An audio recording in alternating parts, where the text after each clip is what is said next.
Okay, let's start. So, Rix, thanks for joining me today in this live webinar.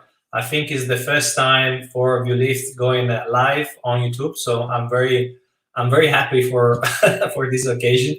So, guys, today is the 20th of April, 2020, and it's 9:01 in London, 1:01 Pacific time, 4:01 East, and we are live on the ViewLift YouTube channel, as well as simultaneously on my own channel, Fabio Gallo.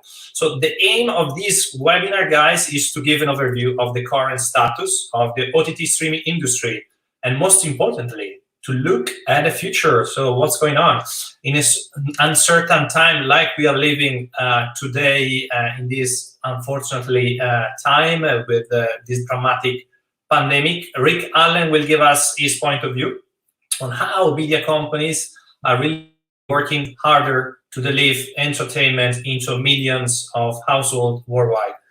So for those who doesn't know Rick, well, first of all, he's the super boss of ViewLift. He is the CEO of the company. He has run media and technology company, I would say, for more than 25 years, including National Geographic, Sporting News, also a senior executive at Discovery, and served into the Clinton White House. When he explained me about the history, I was like very impressed. So Rick has been an advisor also to a number of professional sport teams, produced films and TV shows shown around the world, and he's also written 2 books. So I'm very glad to be interviewing him today. But before starting, guys, some housekeeping information. We are live. So on the right-hand side of your YouTube, you can get access to the live chat. So you can leave any questions, comments to Rick or to me. I will collect all of them, and if they have, and at the end of the interview, we'll do a small Q&A session. Rick, again, really thanks for being here, for taking the time to stay with us.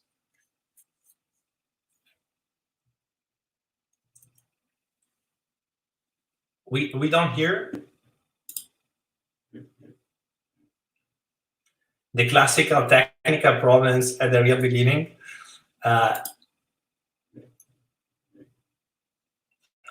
Looks like the microphone is not connected.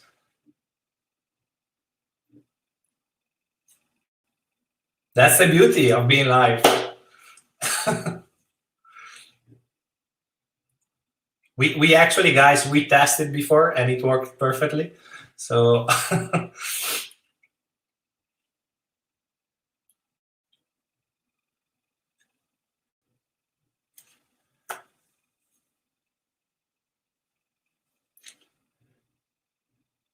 no, we don't hear you, Rick. Probably the microphone looks like it is not connected. I don't know why.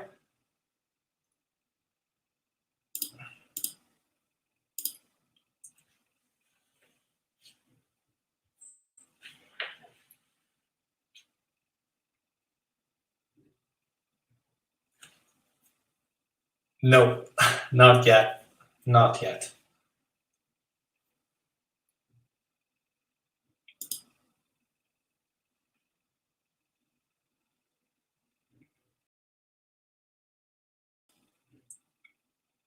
So again, guys, in this session, what we are going to do is trying to explain the situation of the media industry, and particularly inside the media industry, we are going to cover what is the OTT, right? And there are so many topics and so many questions that I'd like to raise to Rick if he finally get connected, because I think he is the right person that could explain a lot of situations that are going on now, but especially looking in the future, what we can expect from the industry. So let's see if Rick join us right now. Looks like, Rick, your connection, your microphone is not connected. Yeah.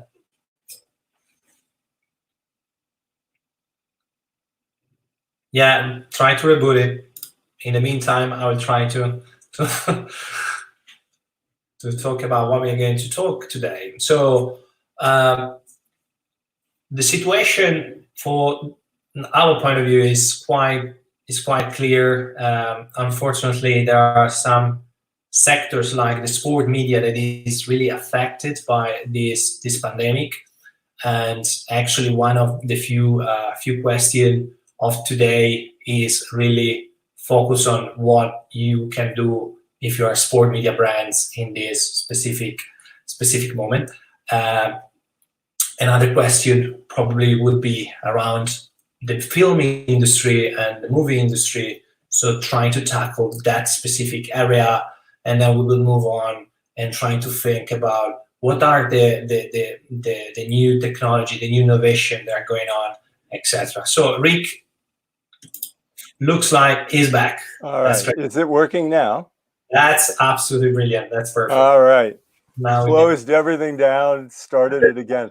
If we had been doing this on the ViewLift platform, we would already have won. So exactly. Yeah, you're probably right. YouTube sometimes go down.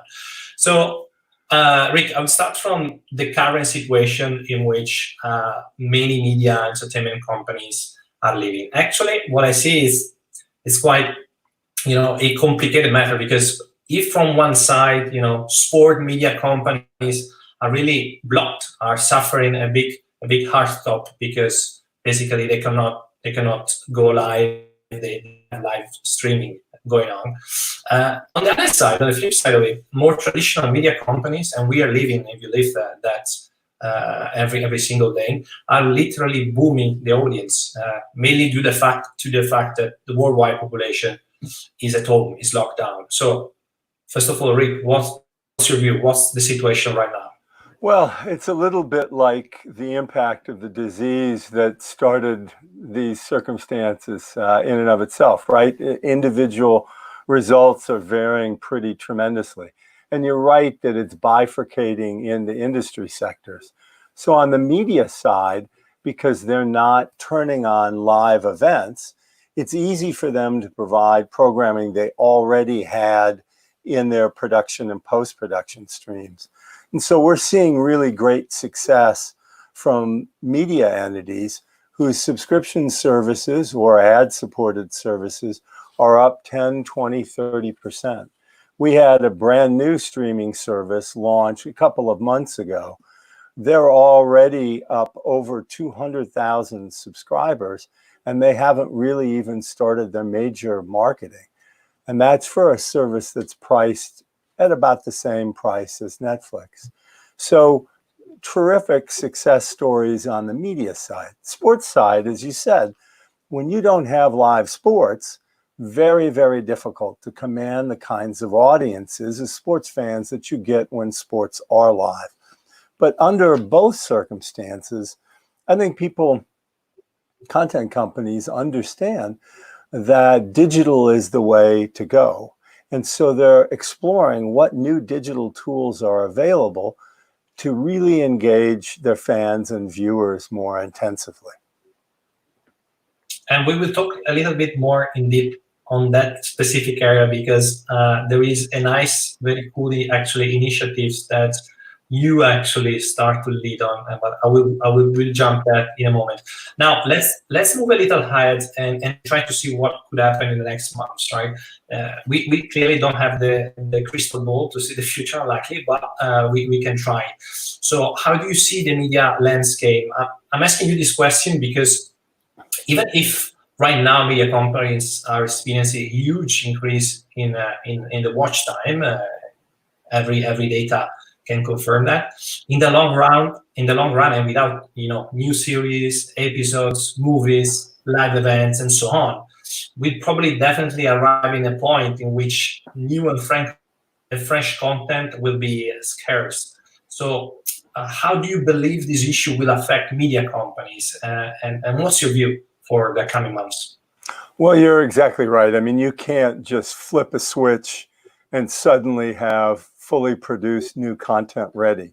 The production process is a really long one, whether it's for films, for reality shows, for TV series of any type.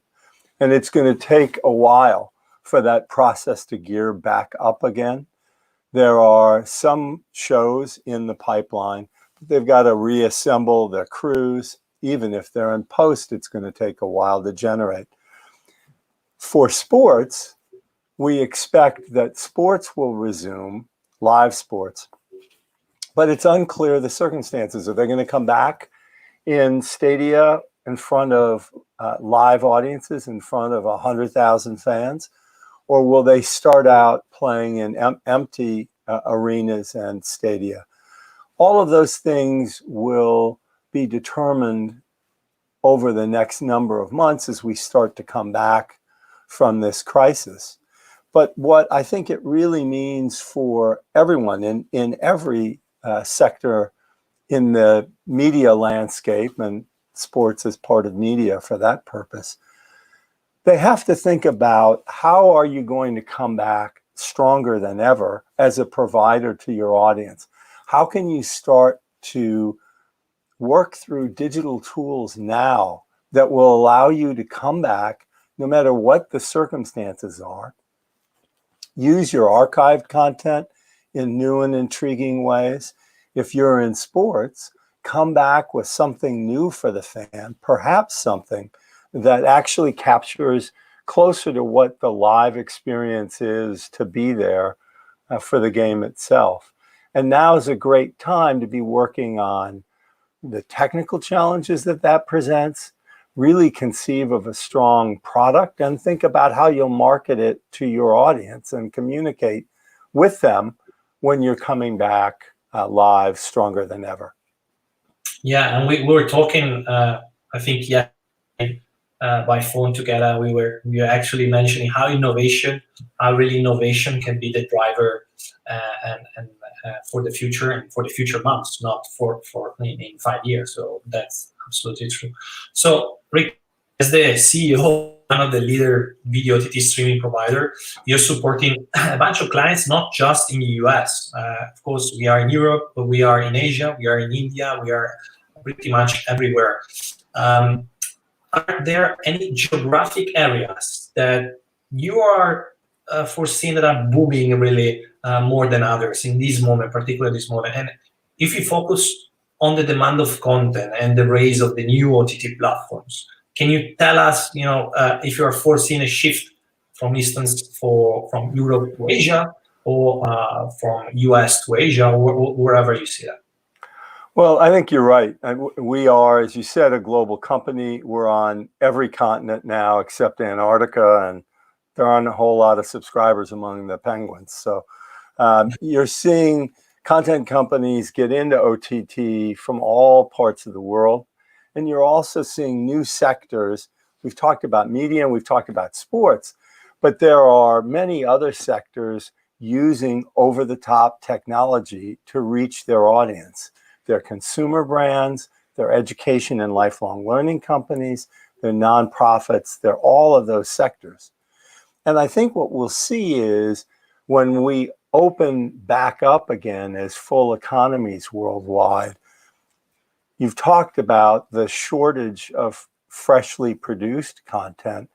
That means sources are going to widen. People are going to go further afield to find content that's really attractive to them. That opens up great opportunities for new entrants into the over-the-top field. They'll come from every region, every country. We are seeing outside of the US, where the over-the-top market is fairly mature, in many of the other continents, you've got new entrants who now are using these tools sometimes for the first time. So it's by no means too late. In fact, it's the perfect time for content owners to get into this field. And from a consumer's perspective, this is a great opportunity to look around at different providers of the sorts of programming that you really love. And you'll see those new sources. So in areas like sports betting, when major live sports, the big pro sports, are on hiatus, the sports betting folks are seeing leagues that I don't think folks in London where you are, or here on the East Coast of the US had ever even heard of. But they're trying them now because they're live and they can bet on it. Also simulated games. Here in DC, where I am, our NBA team, the Wizards, have been playing simulated games on NBA 2K. So, you're seeing different kinds of programming. And at any time when you have these new sources, tastes expand for the audience. They start to find that a good story is a good story. A good show is a good show. A really intense competitive sports event is great action to watch. And so they'll take a look at different sources of content.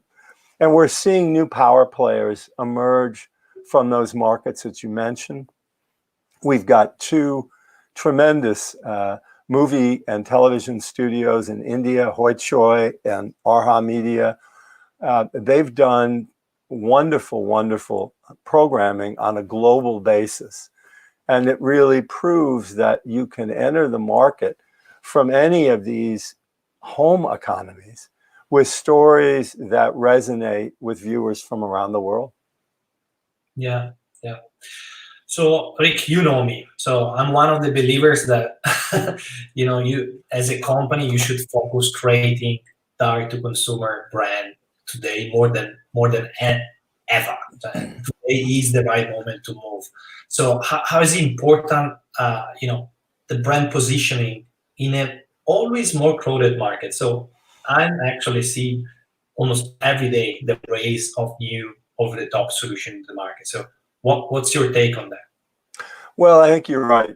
Really, companies that consider themselves to be in different kinds of business, whether it's consumer products or even sports, nonprofits, as we've said, others, they're all content companies now, and they have to think of themselves as content companies. So that's kind of the first part of it. The second part of it is that consumers expect to have direct communications with the brands that they're frequenting and respecting. And those direct communications shouldn't have to run through an intermediary. Even the social media, which has been such a great opportunity for consumers to get to know brands better, it's really a one-way mechanism. This is wonderful to be up on YouTube for this conversation. We'll have the ability to chat with folks off to the side, but it's not really a always-on two-way communication system that learns from what we like to do, what we like to see, how we want to engage. And that's why direct-to-consumer is such a huge opportunity for all kinds of companies. And the over-the-top world, which essentially says, whatever you want to view, on whatever device you want to use, at whatever time you want to view it, and under any business model that makes sense for you, that's a great consumer proposition.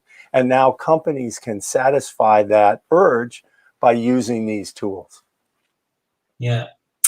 And you talked something that I really like about content creation and communication. I think we are living two kind of content right now, the branded content and the sales content. So that it's linked to what you are saying in terms of business model, monetization strategy.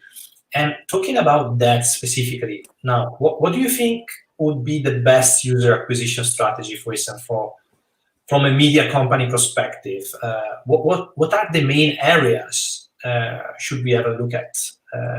For instance, from a product perspective, what is transforming user video discovery and consumption right now, or could probably make it better still in the future? It again depends on the type of content that you have. And then, as you say, the product design to try to make personalized experiences possible, to make discovery of content easy.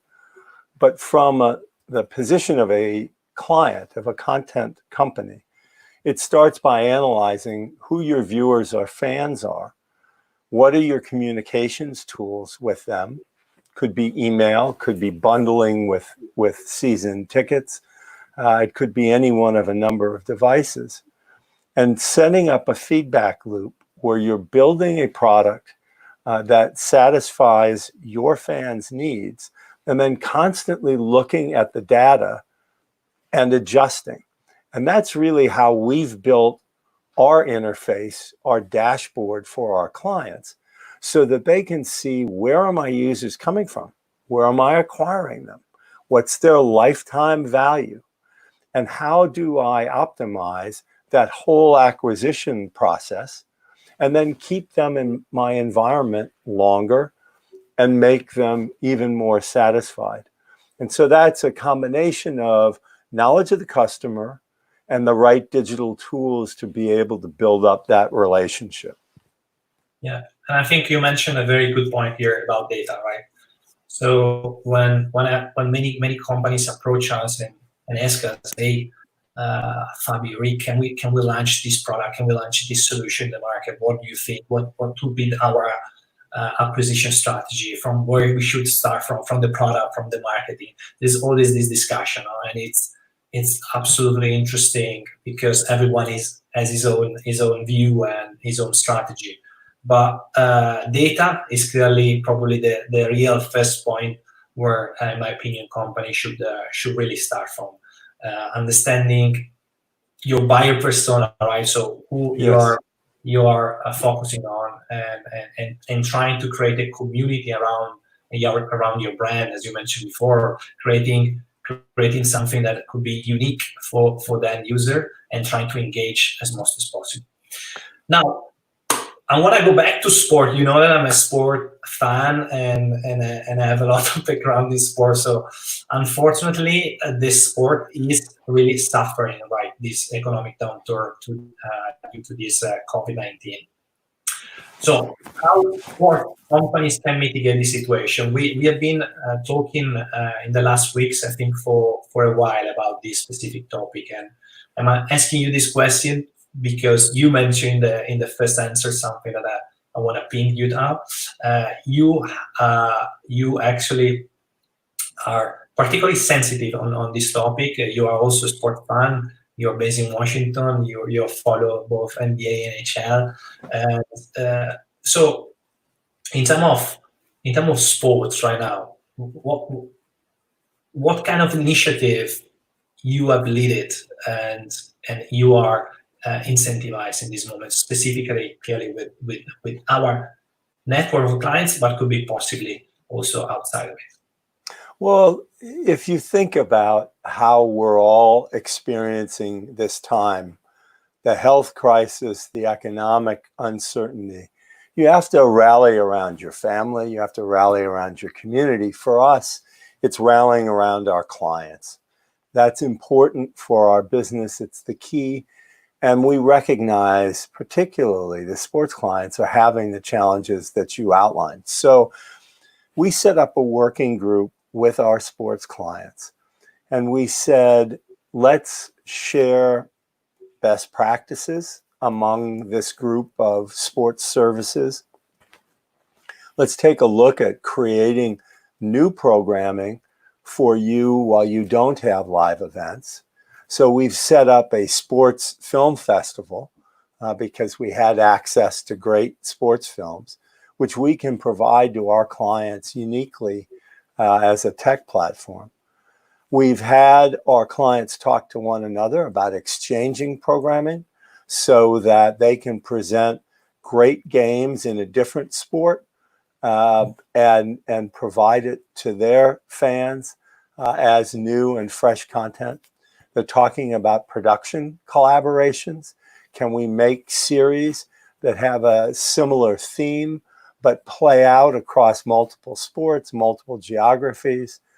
We've encouraged them to do what we used to do at National Geographic really widely, which is look at your archives, look at your existing programming, and let's think about what you can do to make that fresh and interesting. It's a Cuisinarting approach, and it works as well in the digital world as it does in the kitchen. So that's useful. And then most of all, communicate regularly with your users. Find out what they're interested in seeing now. They understand very well that you can't give them live games when a league is shut down. And as a last point, as I mentioned at the outset, now is really the time to develop the new tools, the new functionality, so that when the sport does come back online again, your fans, your viewers will say, oh, wait a sec, that's really cool. This is a better experience for me, closer to that in-person live opportunity, new data that I can use as a sports fan, a range of new techniques that can make the experience better and richer. And now is the time to really put that in place. Yeah, I think you just talked about data sport. That looks like, to me, sort of betting industry, right? Yeah. So I have a question actually about this. So the sport betting industry is finally emerging in the US with new regulation. And how do you foresee this transformation? Because those are completely different dynamics that you specifically in the US, probably less in Europe, but specifically in the US, you will have, and you are doing completely different way of creating a sport industry that is looking to a completely new world. Let's say that would be very, very interesting, not just from an economic point of view, but in my opinion also from the innovation, what you talk about. Yeah. Tremendous innovation already and much more to come. And here in the US, the gating item isn't coronavirus, it isn't economic downturn. It's the fact that each state has to make a decision whether they're going to allow legalized gambling within their own jurisdiction.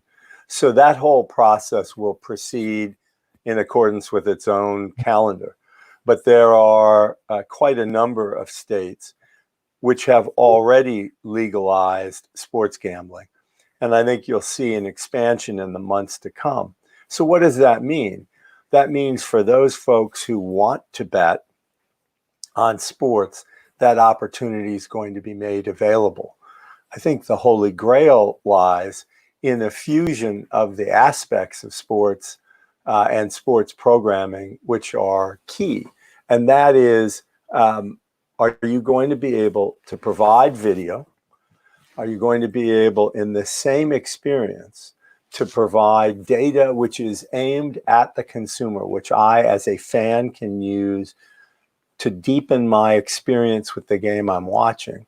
And then can you hook it up to your gambling engine so that with no latency, you've got the ability to bet in the context of a tennis match or a football game in a way where you're even more deeply involved in the sport you love. And there's already an awful lot of innovation that we're working on with our clients in the sports area. And I think you'll see more and more of this as the live games come back on. And here in the States, as the states themselves allow legalized gambling. Yeah. Now let's go back now to the streaming area, right? I have a question that could be a little bit tricky. What do you think we will see in the second part of this unfortunate 2020, and specifically looking more longer in 2021? What are the things that you foresee from a streaming standpoint, streaming trends that you expect, at least in the next, let's say, 18 months from now? I think 18 months is a great period to take a look at. We'll obviously have live sports before then. God willing, we'll have an economies revitalized far before then. But I think over that period, you're going to see an awful lot of innovation. And what that means are new stories, new types of storytelling that people are working on already. You're going to see new over-the-top services coming in different content areas, as well as the principal content areas we've discussed today, entertainment and sports. You're going to see new storytellers, production companies, studios, individuals going global with their storytelling. We talked a little bit in the context of sports betting about new functionality, but you're going to see that new functionality existing everywhere. We're in conversations with film festivals and with musicians and bands.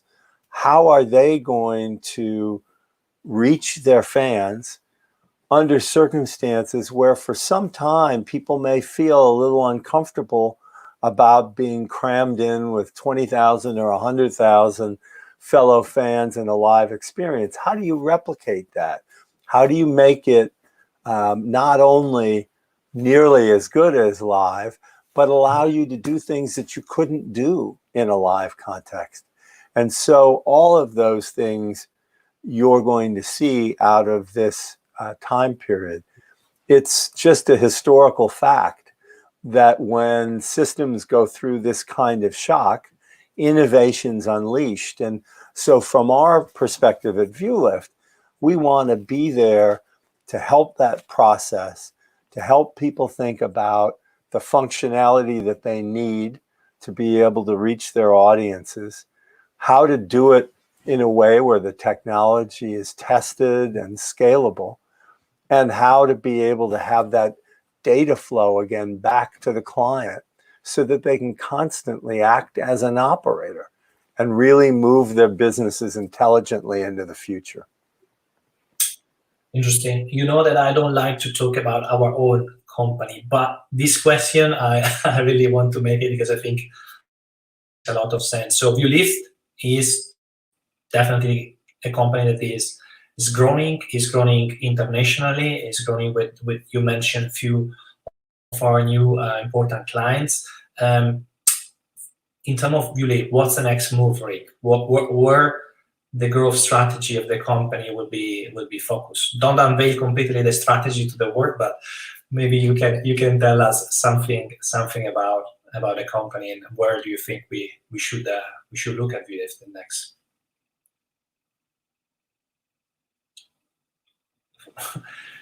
It's freezing, so probably has some issue with the laptop in this moment, unfortunately.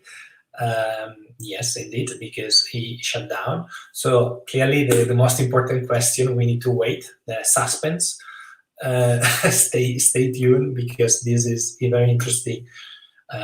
And then, guys, I want to take advantage of the situation. You can leave your question in the chat on YouTube, right? So we are live, as you can see.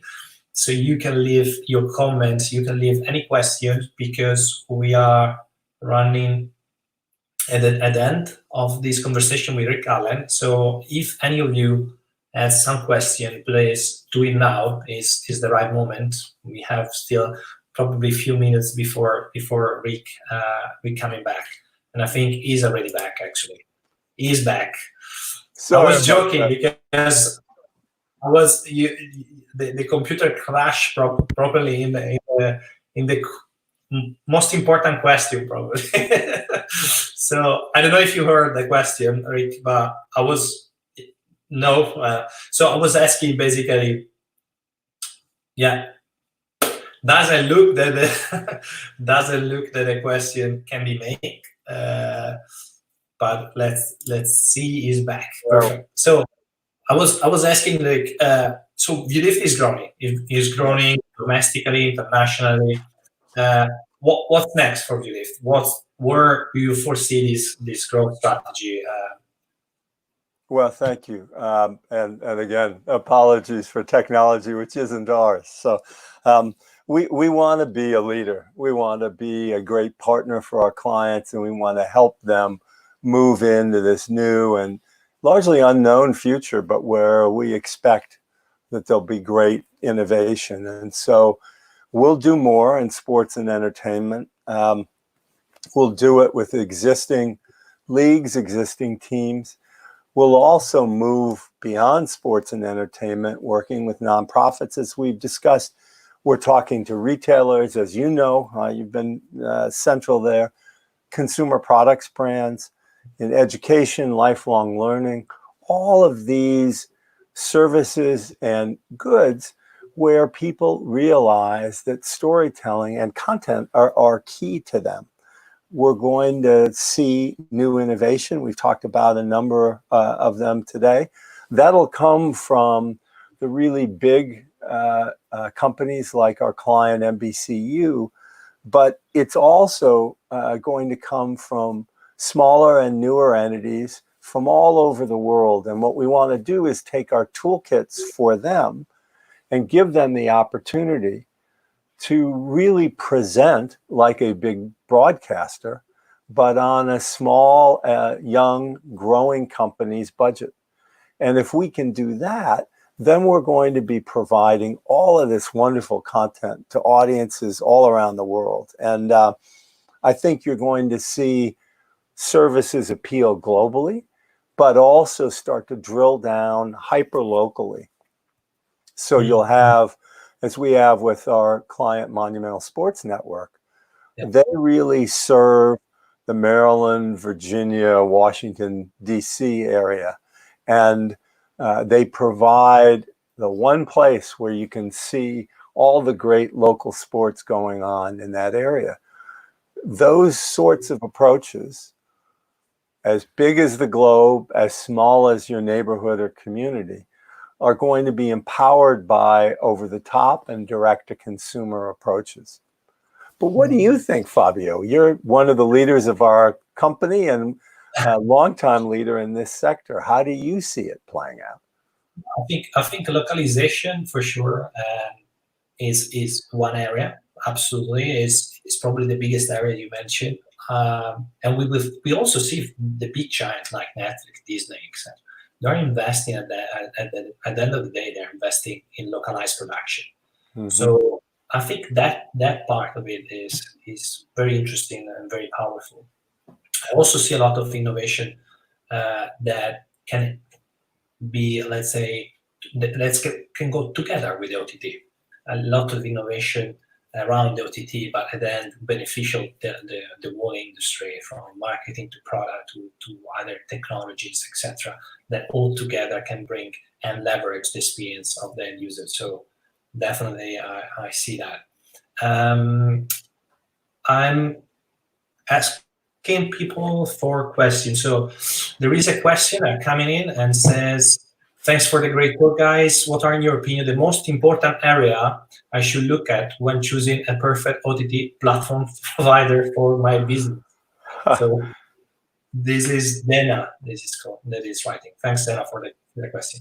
Oh, that's perfect. The real question is how to get, I think, a mixture of opportunities, right? There are those providers who have a single solution or a couple of different templates that you can use. They may be very inexpensive. You can get into the market right away. But as you grow in scale, you get too big for them pretty quickly. As you have custom needs, you can't exercise those desires because that's just not the way they work. The other end of the spectrum does everything completely customized.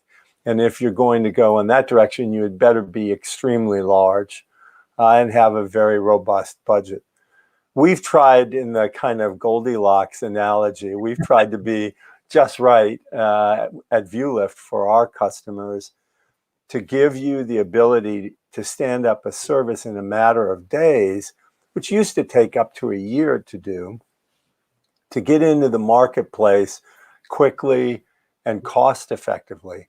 And then as you get to know how your audience is engaging with you in this over-the-top world, then start to customize and really specialize the functionality that's going to make the biggest difference for your customers, your fans, your viewers.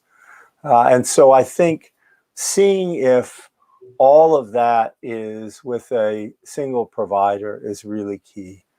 And I think the other thing that makes us unique is that we started this not from the technology side, but as an operator, as a provider of content in the over-the-top world. We were the 11th developer on iPad. We were the first long-form movie provider to Roku. And so we think like operators. How do you run a content business? How do you acquire customers? How do you delight them?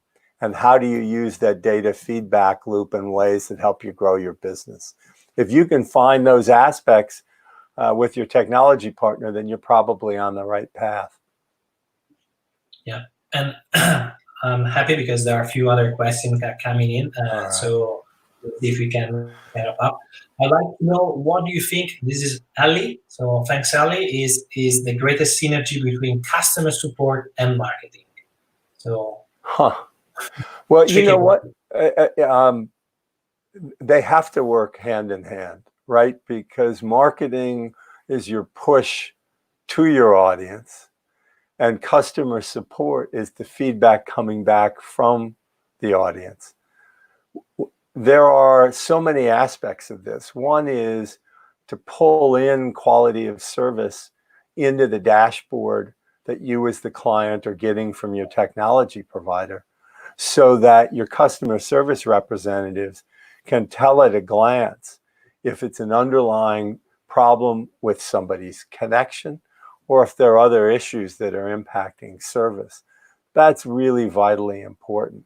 But to try to tie it into one back-end system is very difficult, but exceptionally important if you can pull it off. But you've got such a great marketing background, and you deal all the time with customer service issues. How would you address Ali's question? Well, this is, to be totally frank with you, is a tough question. So thanks, Ali, for raising. I think to be honest, here marketing technology tools can really help to make a better service to your fans.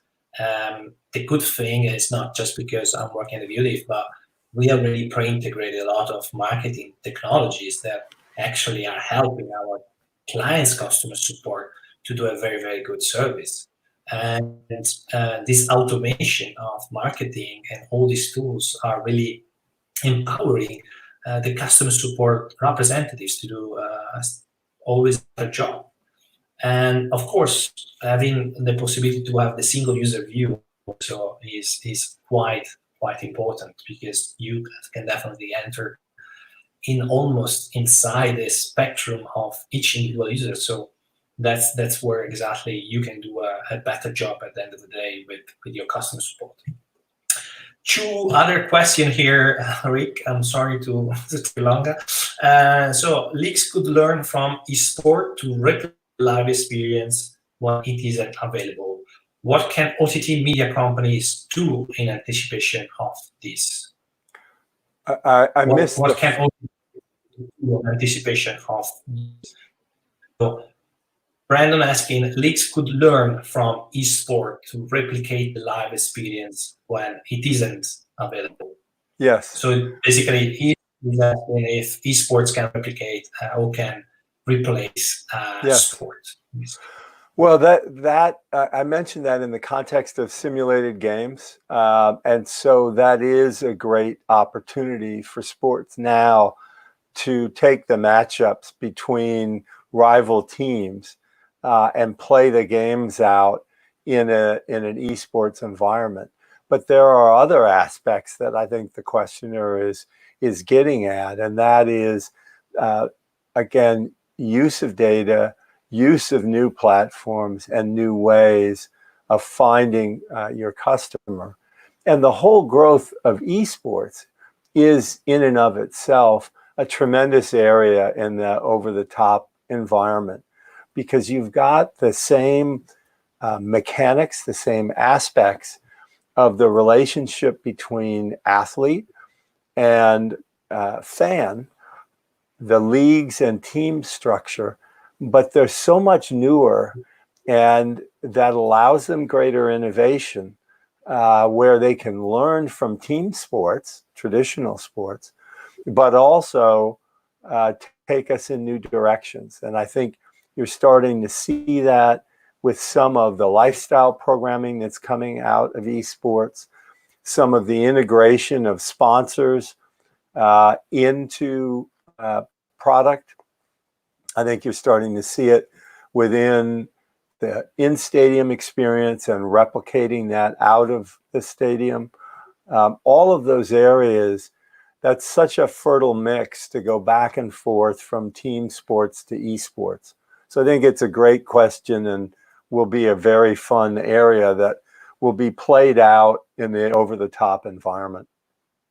Yeah, and probably with this COVID-19, the aggregation between esports and sport has never been so closer, right? They all hit each other a little bit like sort of rivals, but in this case, probably is the survival, not the rival anymore. Last question is there, in your opinion, a high risk of customer churn after the end of lockdown? How will OTT services face this? So again, churn matter. Yeah, these are all really wonderful questions. And the truest answer is we don't know. But here's what I would suspect. It isn't as though most people are sitting home and have nothing to do. They've got their work, their normal job outside of the home that they have to conduct now in a home environment. They're taking care of their children, their elders, their family. And so they've got an awful lot going on. You don't have many people who are sitting in front of a television set 24/7, sitting in front of a computer or a Roku device, Roku-enabled device. So that demand is going to continue to exist when we come back into what's a little bit more of a normal environment. And it may be that people are trying new services now with a higher frequency. But under all circumstances, a new service has to find ways to reduce churn. So much of that, again, is the whole data mining that we've talked about. How do you, as an operator of a service, understand how your viewers are consuming your service? How long do they watch? Where on each individual piece of content are they checking out? Are they coming back and trying new things? Can you use the direct-to-consumer tools to prompt them about content that they may enjoy? How do you make that feedback loop really work for you? And that's where these digital tools are so tremendously useful. And so whether it's in this extraordinary environment we're in now, or in a more standard one that we hope to resume soon, the need to make your content compelling, make your service easy to use, intuitive, and fluid, those are always challenges that great content companies rise to. Good. So guys, we arrived at the real end of this webinar. Rick, I really appreciate your time. I really do. Really thanks for being with us, and hope to see you really face to face soon. It can't happen soon enough, Fabio. So guys, thanks for all the people that was watching this event live, but also to all the people that watch this event on VOD, because this will be recorded and automatically uploaded on YouTube channel. So thanks again. And for any kind of question that you guys have, I want to remind that you can write us sales at the email here, sales@viewlift.com. We'll be more than happy, clearly, to receive any questions or any emails related to OTT, whatever it is. No problems. We will try to answer all of them. So thanks again, Rick, and see you very soon, guys. Thanks.